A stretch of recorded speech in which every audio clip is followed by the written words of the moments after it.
आजी आजी रगावे भैया केतन तोहरा दुख जी आजी देशवा के कारण भैया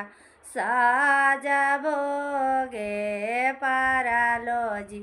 आजी देशवा के कारण भैया साज काटे पारालो जी आजी गारीबा के चलाते भैया साज काटे पारालो जी आजी देशवा के आजी भैया देलू चमकाई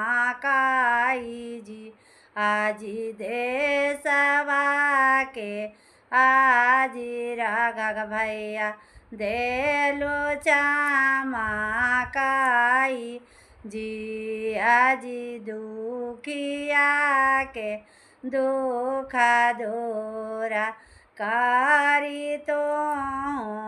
देलू जी आजी दुखिया के दुख तो